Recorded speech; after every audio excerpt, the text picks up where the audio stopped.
This is the secret to unlocking its full potential when it comes to like flavor and aroma. I'm gonna link one right video. It's like you're in a basketball court. It's awesome having a few one-pot recipes in your arsenal, especially for weeknights when you don't want to be stuck doing a load of dishes. So we've got 2 recipes we're going to be making today. Let's get started. Let's start off first with making a comforting chili. We're gonna first chop up a medium yellow onion, and then we're also gonna chop up a bell pepper. And then usually chili recipes, they add a little bit of sugar to it. That's to cut through the acidity that comes from the tomatoes that are also added. But for this recipe, instead of using sugar, we're actually just gonna use a very large sweet potato. This offers its own natural sweetness, which is really nice, and it's an awesome way to load up on more vegetables. So we're just gonna finely chop this up as well, and I like to keep the skin on for extra fiber. All right, let's head over to the stove. We're gonna add some oil to a pan, and when it's hot, we're gonna add in the onion. We wanna cook the onion until it gets nice and golden. So while that's cooking away, we're gonna measure out the spices. Anytime I'm using more than 4 spices in a dish, I usually like to measure it out first and have it at the ready.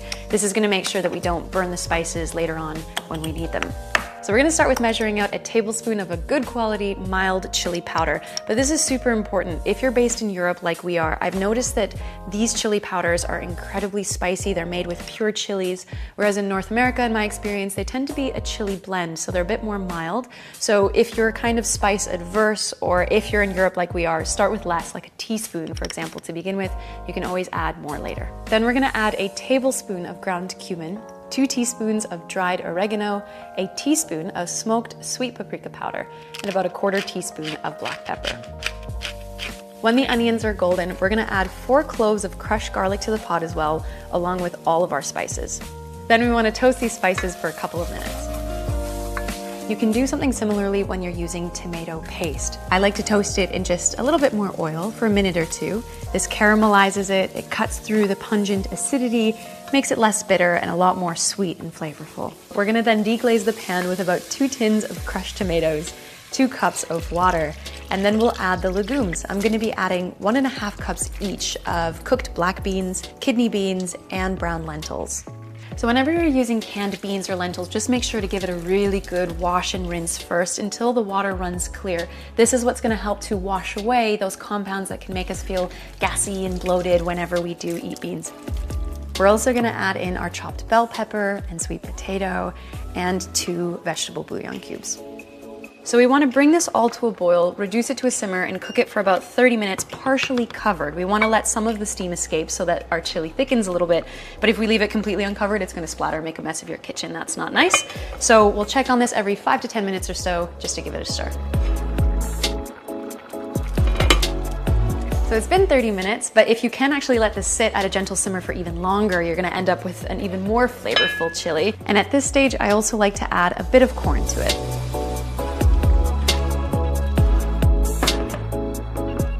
To mellow out the intensity of the spices, I highly recommend serving the chili with some kind of acid, like lime juice, sour cream, or yogurt. And then you could also, this is optional of course, but add some pickled onions. This is something we almost always have in our fridge at home. It's really easy to make. I'll leave a link for the recipe in the description box below. And then you can serve it with some creamy avocado. Now you're ready to dig into this incredibly wholesome and comforting chili. All right, for this next recipe, we're making a creamy noodle dish that is bursting with flavor. So the base of this recipe is super simple. It's just udon noodles, a stalk of green onion, a bell pepper, but you could use any veg that you'd like here, and some canned young jackfruit that was in brine. I just want to clarify that we're not using ripe jackfruit here, which is this like delicious tropical yellow fruit. Kind of tastes like a mango, pineapple, and banana had a little baby. What we're using instead is young jackfruit. So it's got more of this kind of like grayish color. It's a lot more neutral in its flavor, a little bit sweet. And the texture of this mimics like pulled pork. So we're using it as like a meat substitute here. If you don't like jackfruit or if you can't find it, you can use just some tofu instead or some mock vegan chicken pieces. We'll grab the young jackfruit and just kind of roughly chop these up, and then we can thinly slice the bell pepper. And then for the green onion, I like to first separate the dark green part. So for the white light green bits, I'm gonna thinly slice that. And then for the dark green bits, we're gonna use this for garnish. So this is where it's kind of fun to practice our knife skills. I like to actually slice this up on quite a sharp angle. And then you're gonna end up with these beautiful thin little ribbons that look really cute when you're plating your dish later on. Let's heat up some oil in a saute pan and we'll cook the bell pepper and jackfruit for about 3 to 4 minutes.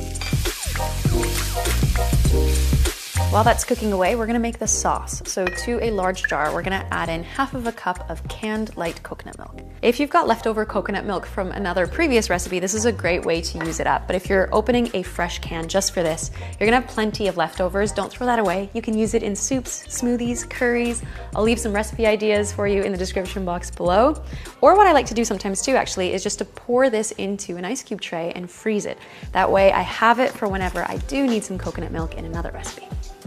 All right, then we're gonna add in half of a cup of unsalted creamy peanut butter, 3 tablespoons of soy sauce, a tablespoon of toasted sesame oil, a third of a cup of water, and half of a crushed vegetable bouillon cube. Then we'll squeeze in the juice from half of a lime, we'll crush in a clove of garlic, and then add 2 teaspoons each of cornstarch, brown sugar, and chili oil, or any other hot sauce that you like, and then finally a teaspoon of optional grated ginger. Then we're gonna mix this all together. Now that our sauce is ready, we can head over to the stove. We're gonna be using some fresh udon noodles here actually, which is why we can call this a one-pot dish.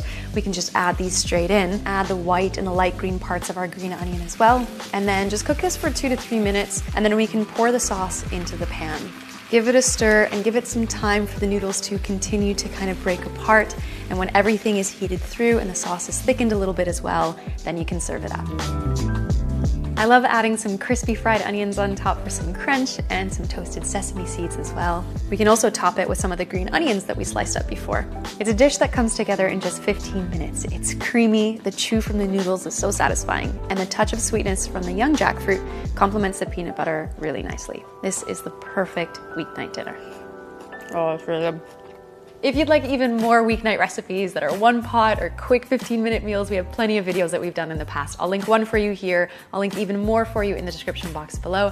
And thanks so much for hanging with us today. If you enjoyed the video, it always means a lot when you take a second to give it a thumbs up. And PickUpLimes signing off. We'll see you in the next video. You just want to toast it for 30 to 60 seconds. That'll already do. And then the sweetness from the jackfruit is oh yeah. I struggle all the time. This is also a great time for us to use up the green onions that we sliced up. It's such a simple sentence. You would think I could deliver it. I'd actually recommend making a big batch of this if you can. I definitely recommend making a big batch. Now we can return to the pan and we're gonna actually be adding in some fresh udon noodles here. This is, did you keep going? Thanks so much for hanging. PickUpLimes signing off. Damn it, we'll see you in the next video.